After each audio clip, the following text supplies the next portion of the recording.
The sharp end.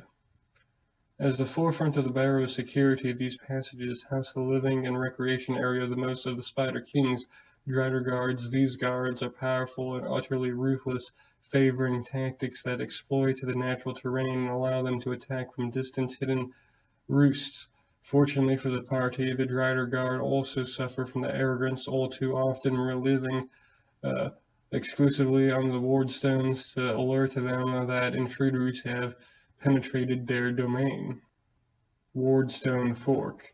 This corridor rises into darkness, forking left and right. The spat of the rock dividing the passage seems odd, though a cursory examination reveals nothing. The seemingly harmless fork in the corridor as well is guarded both by the Driders and the Drow to the south in the region, and by an enormous wardstone hidden within the near black volcanic rocks that divided the corridor.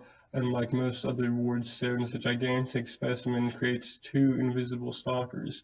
You fight both invisible stalkers and kill them. You gain XP. Rally point. This roughly egg-shaped chamber is lined with web-hardened volcanic earth. Its floor is thick with discarded webbing that crackles under your feet, and a stale musk permeates the air. The chamber opens into a passage forking to the west and into the winding tunnel to the southeast.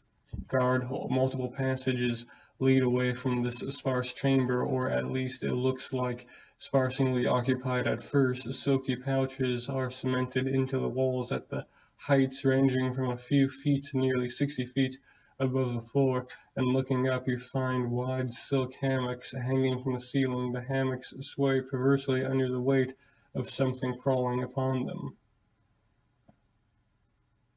Wardstone. The twisting narrow passage widens, increases in height to accommodate a carved three-sided stone column rising 15 feet through the floor. The column surfaces are covered with runes that waver as if alive. Though you're sure it's just the stress of your journey, you're sure the stone is whimpering. Bloodletting chamber. The huge room before you is a travesty. Slung upside down upon stone bars are the corpses of dozens of centuries of creatures and human adventurers. All are slit open, drained of blood. Something has bled these victims dry and fed them from their slow death.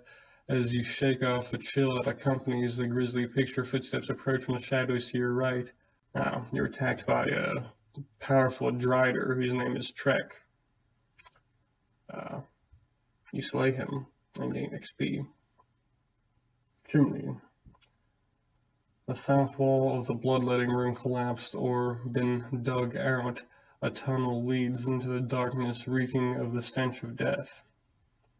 The tunnel and chimney are both highly unstable. You must make a successful reflex save. Wriggle around inside. Chimney, fail. Tunnel or chimney, due to tight confines. Drow slave's corpse must be pulled out of chimney. Hall of Fury. Heat rises through this grand hallway, drawing beads of sweat out of the depths of your body. The environment cools off towards the far end of an intersecting southern corridor, leading you to believe that the source of the heat is a massive stone door set into the northern wall. A near-deafening roar floods into the area from behind the northern door. Fungus Garden. The rich smell of plowed earth clashes with the smell of decay in this chamber. Shapes spring from mounds bobbing in an invisible breeze.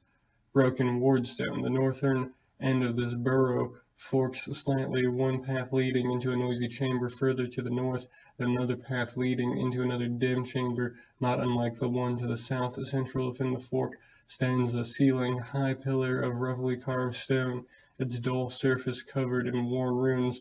The floor and the walls of this chamber are pitted as if great combat once erupted here.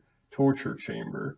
The center of the earthen chamber is a chamber of horror decorated with blackened iron chains dangling from the ceiling and unidentifiable flesh parts piled in corners.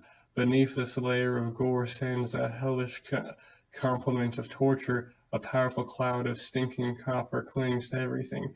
Hanging upon each wall are multicolored hides bearing a symbol you don't recognize.